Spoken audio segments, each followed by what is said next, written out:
do drugs or whatever. A somewhat counterintuitive case can be made that the lower middles are the most consumerist of the three. Obviously, the less money you have, the less you can buy. But it is also true that the less money you have, the more of a thrill you get out of buying. And if you don't... That makes sense. I would agree to that. Yeah, I got a lot more thrill when I was poor and I could, just go after work and buy, You bought some something without thinking candy. about it. Yeah. Yeah. See, I remember that too. Like, I mean, the less money I had, I went out and just bought more shit I didn't need because, like, I thought it was cool that I could buy it. Yeah, And the older I got zero money, Yeah. And essentially zero money, so... And the older I've I gotten... say- Oh, sorry. Go ahead. I just saying, essentially you got zero money, so, like, why even save it? All right, we're back. Thank you, Yeah. Microsoft, for giving us the opportunity to use your service for free, even though we will not pay for it ever. God damn. Yeah. What were we talking about? We're talking about, like, lower middle class people being rebellious by nature. Yeah, lower middle class people being, it's just, we were talking about how when we were poor, it was easy, it would get more of a thrill out of spending. Yeah, I remember that too. Like, when I first got a job and I had money, and I didn't really have the conception of money, like what really mattered, I felt way more free to just buy things I wanted. And then, like, as I've gotten older and, like, tried to think more long-term in terms of my finances, I've been more hesitant to buy things I want. So, like, I remember, like, for instance, like, the first thing I bought when I got my first paycheck, my first real paycheck, was a banjo. Did I need it? Yes. Did I need a banjo? No. Absolutely not. I just wanted it. And I felt like, you know what, shit, I have all this money now and I have no responsibilities. Why wouldn't I buy a banjo?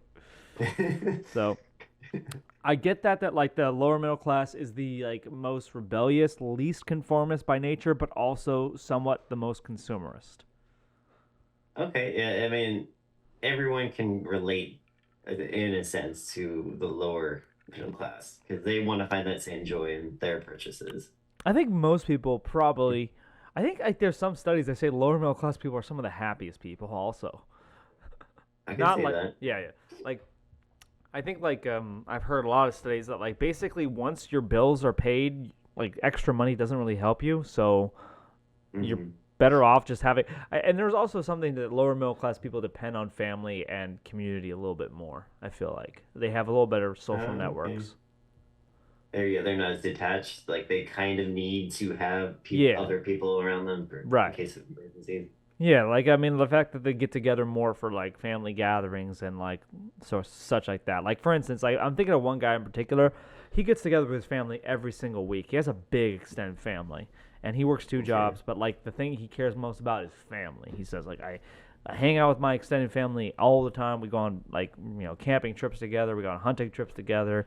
We get to barbecues together, and it seems like he gets together with his family a lot more than I ever get along with my family. So sure, yeah.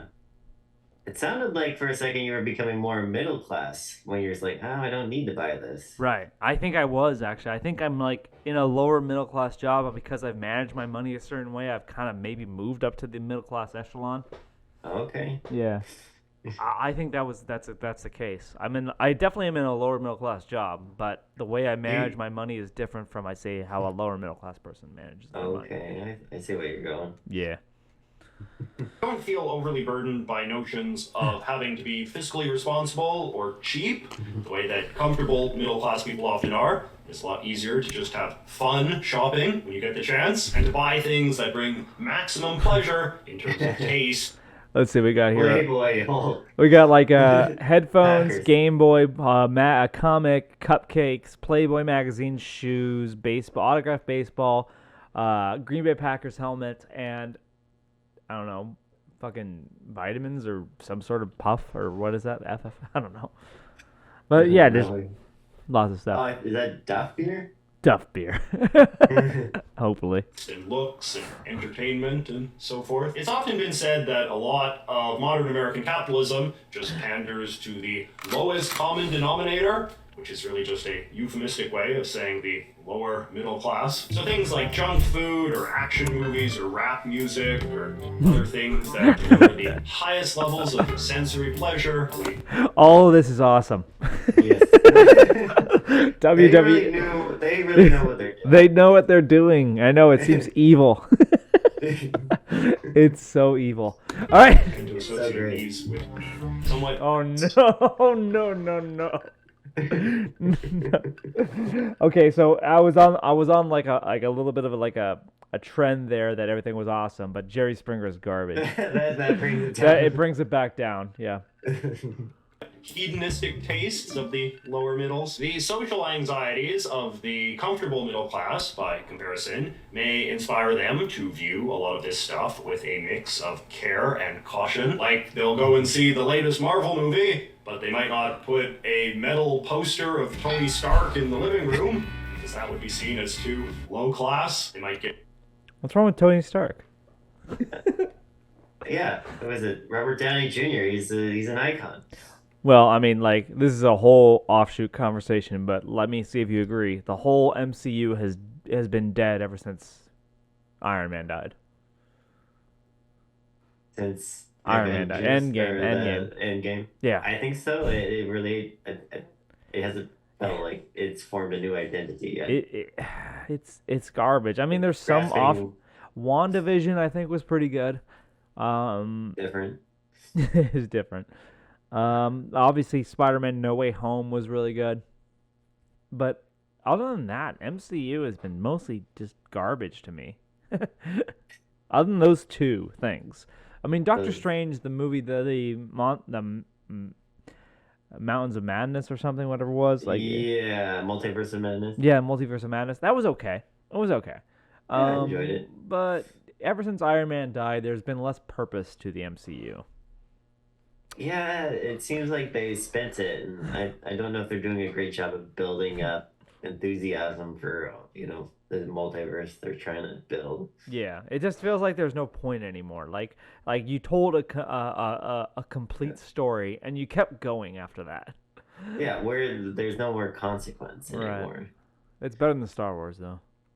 Get McDonald's once in Yeah, it's a whole thing. a while as a treat, but they would never dream of getting a Big Mac on the drive home from work every night, because that is what poor people do. The upper middles like to think that they have a lot of contempt for consumerism, but in reality it is just contempt for mainstream consumerism, since their elite knowledge makes them conceptualize mainstream consumerism as crude and unhealthy and morally corrosive and possibly even politically problematic. I think that's very true. Upper middle people are just as consumeristic as middle or low. Actually, no, not middle. Real middle people are the least consumeristic, I feel like. But lower middle people, it's funny because the upper middle people and the lower middle people are equally consumeristic, but like the lower middle are like okay with like brand name, like that's like fast food. Yeah. That's like the traditional American consumerism because that's like class to them. Yeah. And then the upper middle is like we have to buy like from like boutique shops like what's the word? What's the not the word? Bodegas and boutique shops and whatnot. Like they have to buy from these kind of businesses, but they're equally consumeristic. They just can't buy like mass-produced items. Yeah, they can't consume it in the same way. Right, but they are interested in consumerism. It's just they can't buy the mass consumerism thing. Yeah. So or instance, they have to do it ironically. Well, no, it's not even ironically. Like McDonald's. Like I don't care. A Big Mac tastes good. It does. I've never had a Big Mac, but You've never had a Big Mac. I've never had a Big Mac. Okay, well, you like tacos? Yeah. You like Taco Bell? Not as much as Taco Time. Taco Time's good. Taco Time's really good. Is that upper middle class? No. That's still that's you're going to taco truck, right? Yes, you're probably not even going to a taco truck. You're going to a high-end taco establishment. A salsa bar. Yeah, sure, but like it's. I think that the upper middle is equally as consumeristic as the lower middle, but the difference is the lower middle is like okay with the mass-produced consumerist stuff. They like so like Walmart. Walmart is is considered evil by most like middle to upper middle class people, but to the lower middle class people, it's like I can get cheap shit really It's easy. the only place they can shop. Right. Well, it's not even just like the only place they think like, hey, I get all this stuff for cheap. Yeah, what's wrong? Yeah, but they think they get all that stuff. Whereas the upper middle class people is they wouldn't be caught dead shopping at a Walmart, but they want the same sort of stuff. Yeah, they have to get theirs, on Amazon Prime. My point is that like the upper middle class don't put any more weight on spiritual fulfillment than they do material fulfillment. The difference is the upper middle actually value how much money they put into it. Okay. Yeah, the upper middle doesn't care about spirit. They put more thought into what they're consuming. More money. Okay, more money. No, it really is just money. Like, I don't think they really care. They just want to be seen as like, it's a part In a of sense, it. that's a thought, right? They're more self-conscious. No, it's not even subconscious. Like, okay, so if they could shop at a business that promotes that they're a eco-conscious, social justice kind of company, that Okay. makes them feel good for shopping there. If they found out that like that business doesn't actually do that sort of stuff, my guess is that 90% of them wouldn't care as long as they present that they do those things. Okay. Yeah, I mean, as long as they look like they're doing those things. Right. Yeah, that's the thing. It like a self-consciousness. The self-consciousness is that they basically want to spend more money to show that they're good people. Well, yeah, I mean, maybe not for the right reasons that they're self-conscious. It's never the right reasons to basically say, I'm going to spend more money as a form of virtue. Well, yeah, to show that you're upper middle class, not lower Not that middle they're class. upper middle class. That they're better people. Okay. So I if see an where upper you're middle going. class buys a certain food item, okay, so we're going to talk about like chickens, okay? Okay. A lower middle class person goes to like a Walmart or a Winco and they buy the cheapest chicken there the is. Tyco chicken. Tyco chicken, sure, Tyson. Yeah, chicken, the whatever. $5 rotisserie They, chicken. they from buy the Costco. cheapest chicken they can get. They eat that chicken. And then the upper middle class goes to a boutique shop where they can get like organic, farm fed, all this sort of stuff like chicken. It's not actually that they care. It's the fact that they need to appear that they care. Sure. And by spending okay. more money, they can show that they care. But in the end, they're both eating chicken. Yeah, there's a certain pretentiousness. That's the thing. Yeah. But that's my whole point. Is basically Yeah. like you can basically spend a lot more money basically to show that you care. You can say it's organic, it's non-factory farming, it's all this sort of stuff. You can show whatever you want, but it's still Free ends up being, range. yeah, sure. But you're eating chicken. It's not a major difference. You just want to show that you can. Yeah, exactly. You want to Let's say put that it. you Let's put it this way: if lower middle class people could afford all those things, organic, free range, chicken, do you think they would care that they're buying? Yeah, that's the chicken? point. They definitely wouldn't put as much thought into it. Right. So that's what they're buying. The upper middle class people. It's not like they're buying virtue. That'd be a curious experiment if we did like give people more. We're gonna test for give people more money. Would they make more class conscious purchases? That would be interesting indeed. I wonder if Most we of what could. I've seen in the universal basic income is that they save money and pay off debts rather than. Yeah, they don't. But they won't buy more things. They just Okay. basically say. Well, that's an interesting kind of case because if you're giving people money, universal basic income, you're saying that they basically just live the same lifestyle, they just pay off debts. What if they didn't have those debts? What would they do then? Exactly. Yeah. Right. That's a good point. Let's keep watching the video because we only have a little bit more time to watch the video. Okay. All right. Even getting McDonald's as a treat would get their anxieties going. But of course, the upper middles have their own form of consumerism. They love to conspicuously consume the sort of ostentatiously high-end stuff that they believe people lower on the pecking order are too dumb or poor to appreciate, like art or healthy organic food, or trips that's to exotic and obscure countries, or What's the most exotic country you can go to right now? What are you thinking? Me, like, that I can afford or that No, I no, no, would. no, no. Money's not a factor. I ask you, go to an exotic country. Where are you going? Most exotic country. Don't think too hard. Just say the first country that comes to your mind. Most exotic country. Go. Bangladesh. Okay, that makes sense. Okay. It's definitely different. It's different. Now, I've always said Japan, but Japan's not really as different as it could be, but I've always wanted to go to Japan nonetheless. Yes. Yeah. All right. Okay. Not quite not quite different enough to be considered exotic. It's definitely different. It's just more developed than it's when you think of like different, like, you kind of like, because we live in our Western mindset, is that we don't think developed. Sure. So, and Japan is pretty developed. It's just different. Differently Yeah. developed. Not much of a culture shock, maybe. No, it's a different culture. It's a huge culture shock. It's just not Yeah. an economic shock in that kind of way. Like, they just Okay. developed in a very unique way. That's what I love about Japan, is that they're a very developed country, but they're so homogenous that they just did not want outside influence. They were so uniquely Japanese. They did not want outside influences as much as possible. They want to be Japan. And yet, their culture is so strange. Their culture is amazing. I love Japanese culture. Fuck. Dragon Ball Z, man.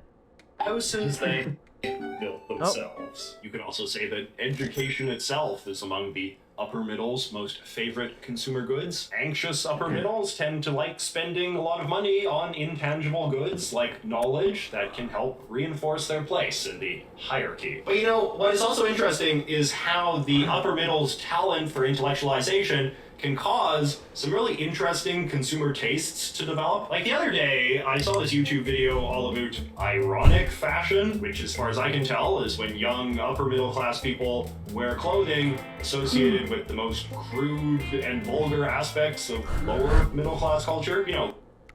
I know someone who says that unironically. Fuck Fuck you, you. fuck you, Yeah. you fucking fuck.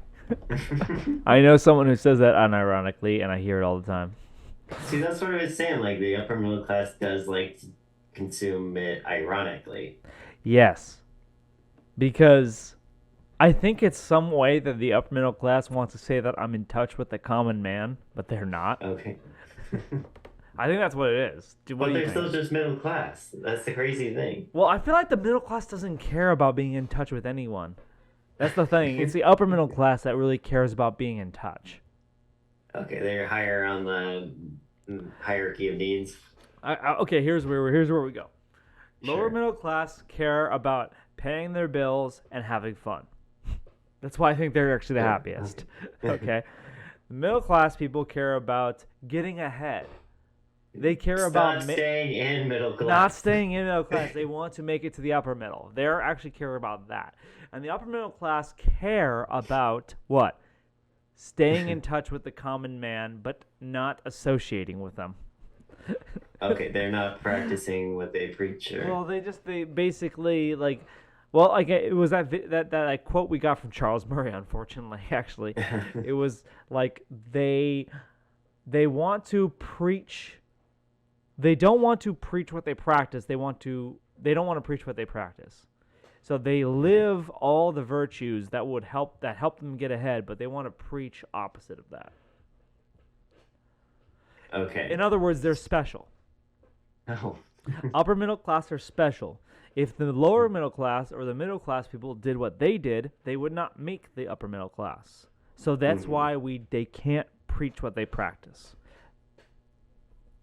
Okay. I see what you're saying. They just they can't possibly like reach what they practice because they're still in the same sort of like consumer state. No. It's when you reach upper middle, you think there's something special about you. Okay. You think there's something special about you. And therefore, if you preach what you did, like, hey, I went to school, I got a good job, I worked hard, this is where I'm at. Do it. But they don't do that. Well, they don't say that because then that would imply that anyone can do what they did. Oh, okay. Okay. I see what you're saying. Yeah, They're- but they want to believe they're special, so they do not actually preach what they practice. They do a certain thing, and then they preach for other things because they're special. You can't take that away from them. yeah. There's a certain exclusivity that they want to maintain. Absolutely. For sure. Okay, we only have let's give it 5 more minutes and we got to conclude. All right. Okay. All right. Like Crocs or T-shirts Crocs! that say, "It's you're a clock somewhere." In this case, I love this already. you have an interesting synergy between the upper middle class desire to be. All right, we're back. Sorry. Okay, so we got a little bit more time before we conclude. Let's see how much more we can get through this video, all right? Yeah.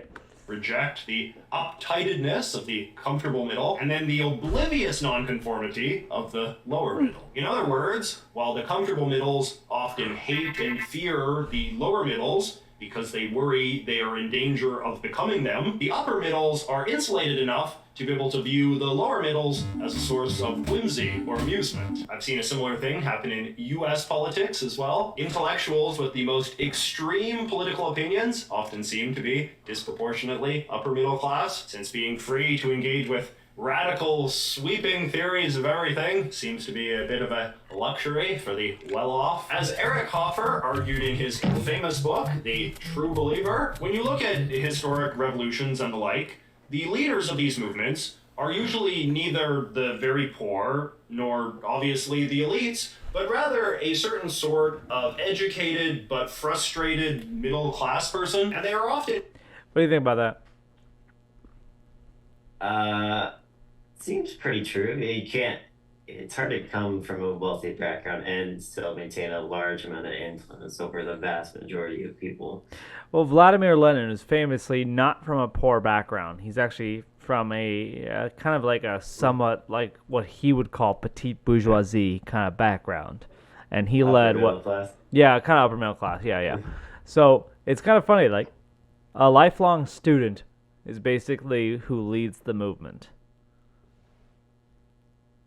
Because they taught him the same sort of values within the... I think it comes I just think it comes from resentment from different classes. So if you're an upper class, if you're born into an upper class, do you want to see the system change at all? You're probably comfortable. I mean, sure, there is more room to go up. Right. Okay. Yeah. Okay. There's more room to go up, but not really, because you're in the upper anyway. Sure. All right. And if you're in the lower middle class, are you as concerned about revolution as you are just about like getting to a point where you basically just get your needs met? Yeah, as long as I got, circus and bread. Yeah, exactly. So for the lower middle class people, they're not really concerned about creating a revolution either. They just basically want their needs met, and they don't care about anything else. Okay, so I see you're saying Lenin had the luxury of having the radicalist view. Exactly. Lenin was from a Just background... like Kanye, has the luxury of saying he can be a Nazi. Well, Kanye's still actually... be I don't know what multi- Kanye's background is. I think he might be from like a working class background. I'm not 100% sure about that. I think he's from the projects in Chicago. Right, okay. So I'm pretty sure Kanye's view just comes from the fact that he hates his producers. Because they get a lot of money off of him, and he doesn't get as much as he wants. And, I mean, this is not like a secret, but like producers in Los Angeles and New York are disproportionately what? Jewish. Yeah. This is just... What was the Dave Chappelle joke? Did you watch that monologue? Yeah, it was like a group of Italians is a mob, a group of black people is a gang, but a group of Jews is a coincidence, and you're never supposed to talk about it. It's pretty funny. Yeah. Right. But it's true. I mean, like, there's no one doubts that Jews run Hollywood. Controversial take here. It's not that controversial. Everyone knows it. It's a question of how did they get to that point. If you believe they got to that point because they're very, very, I would say, verbally intelligent, then it's, like, not that impressive that they were where they are. Yeah.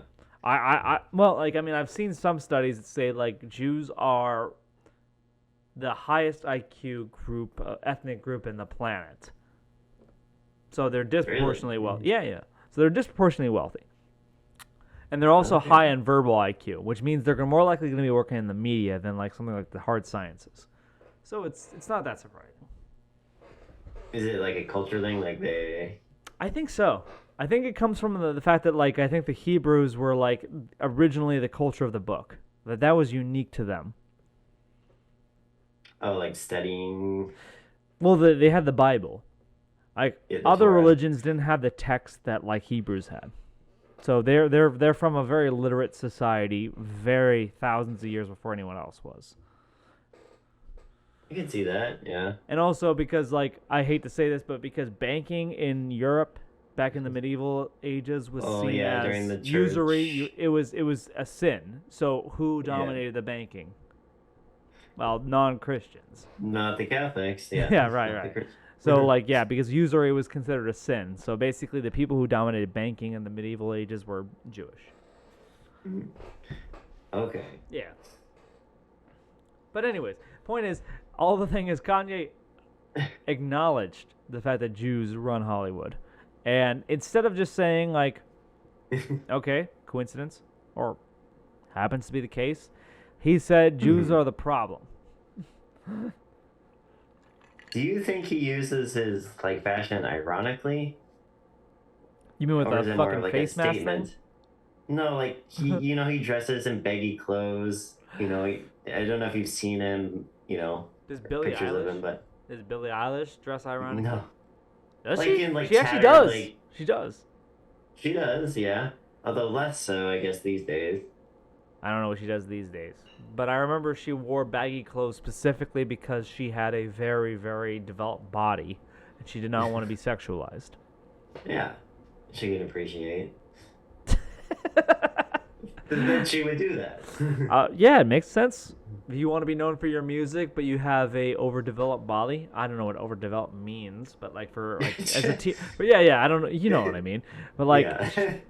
she had curves. She was vivacious, and she did not want to be known for her body. She wanted to be known for her music, so she wore baggy Especially clothes. being 17. For sure. Yeah. Fucking pedophilia is a real thing. Fucking Jeffrey Epstein and shit. There you go. All right. Unfortunately, I don't think we're gonna finish our podcast. That's all right. We got pretty close. I think we did pretty good. Yeah. Any kind of final thoughts about middle class conflict? I think we covered a lot of the main points, right? Yeah, kind of defining the classes a little bit more and their perspectives. Right. I think he's right in the sense that there is far more conflict between the lower middle and the upper middle than there is between any of these groups and the upper or the lower. Yeah, the comfortable middle just wants to be the upper. It's just there. I think he defined it best. The comfortable middle wants to be the upper middle, and they think if they follow all the rules, they can make it to the upper middle. The upper middle thinks that society is the problem, and that they are in an elite group that they can actually decide how we should best run society, so that the lower middle and middle no longer exist. They're all upper middle. They may not be actually making any difference. Right, they probably not. Yeah. And the lower middle is mostly like, fuck y'all. All I care about is getting my shit. Fuck you guys. I'm eating going McDonald's. home. Yeah. And I think that's an accurate description of all the classes. What do you think? I think so. I guess homework for the audience is like start thinking about whether middle class is the same in like maybe China or Ooh, that's a different question. Europe. I don't know. That's a good question. I don't know what middle class would be in Europe or China. China is mostly known for its developing middle class. Which is going to fall apart pretty soon. That's the word on the street. That's what Xi wants to do. Xi's he wants uncomfortable. that? Well, he's uncomfortable with the liberalization of the economy. He feels like it's leading towards too much, how should I say, anti-CCP positions. Okay. So he wants to go more Maoist in his reforms if he gets control of the economy. Okay. Yeah. It's It's true. a little Z too- is a Maoist at heart. He wants full control over the economy. I'm sure he does. Yeah. He pretty much has it. Well, it's a tricky thing. It's a very difficult Yeah. thing when like all these Chinese companies or Chinese government really are intertwined with all these Western companies making money off of Chinese manufacturing. It's true. Yeah, it's not. So you got to keep somebody happy. right. Especially when you have like 2 billion people. That's an interesting question about Europe, though. Europe is a fascinating thing because I don't know how the middle class thinks of things in Europe. I There's don't a know. lot less elites in Europe, I think. You think so? I think a lot of people fall within because of just how a lot of their governments are structured. At least in Western Europe. Eastern Europe, different story. Well, I mean, Eastern Europe's a whole other thing. But even then, I'm not even sure. I think there's an anti-elitist vibe in Western Europe. I mean, that's what Brexit was. That's what Italy Sure. is. That's what Sweden's going through. That's what, like, France with the Le Pen and the National Front. There's a lot of anti-elitist vibes in Western Europe as there is in America, I feel like. But I also don't 100% know what the whole deal is over there. So, Sure. to say. I mean, yeah, they wouldn't know how to define the lower middle class over in Europe. I think it's not just economic. It's cultural. Yeah. What is the culture of the lower If middle class? your view is basically the system is fine, don't fuck it up. You're comfortable middle. Yeah. Well, like say the upper middle class, they like to go on about their education, whereas over there it's a lot easier to get an education, and so they don't have that kind of. I still feel like they have a Trophy. elitist class in Europe. I feel like, at least from what I've understood, is like people who from like a lower or middle class like background, they usually treat education as a chance to make it to the upper middle, whereas the upper middle people kind of treat it as a chance to reshape society. I feel like that exists in Europe, it exists in America, but I could be wrong. Yeah. Like they're not as concerned with their own individual like and familial endeavors. They're concerned about society as a whole. It feels like. Okay. So let's just say the wealthier the country, the more complicated the class structures. Not necessarily. Not necessarily. Okay. Yeah, because I would take our situation over a situation like in Venezuela or India. Maybe not India. I don't know enough about India. I don't know enough about a lot of things to say for certain, but I would it's say something that to think about, like the middle classes. I would say rich country, poor country, there's going to be class divide no matter what.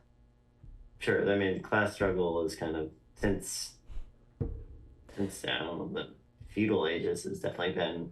Yeah, Maybe people. even before. Yeah. Well, I mean, like people are different, so there's always going to be like people vying for power, and they'll seek power however they want. Sure. So yeah. So like, I don't think there's ever going to be a utopian society where everything's egalitarian, everyone has their needs met. I feel like if we reach the point where we have a fully egalitarian society, everyone has all their needs met, everyone's happy. There's going to be some asshole out there who wants to be better than everyone else and wants to basically rise to the point where he runs everything. It's never not going to happen. I just feel like that's just human nature. Sure. Falls on your hierarchical beliefs, right? Right. People just want to be top of the hierarchy for a lot of reasons. But The view is nice. it's top of the mountain has a nice view. Yeah. All right. Okay. So we're doing good? Yeah. I think, audience has its homework. All right. Yeah, sure. Please, everyone, respond to this. It wasn't one of our typical funny kind of podcasts. It was a little deeper, but it was interesting. Yeah. Yeah. Yeah. But, we'll get back to our Weibo, Korea boo-boo ways. Yeah. Korea boo-boo. Or Weebos. Yeah. All right. Maybe we'll bring on Jeff with the ginger Chinese perspective. That's a good, yeah. For everyone out there Yeah, in internet land, stay safe and stay hydrated. Actually, I'm going to change my motto. Take chances, drive fast. Drive fast, take chances. Drive fast, take chances. All right. Stay safe, stay hydrated. We love you. All right. And brimming. Ah! Sorry.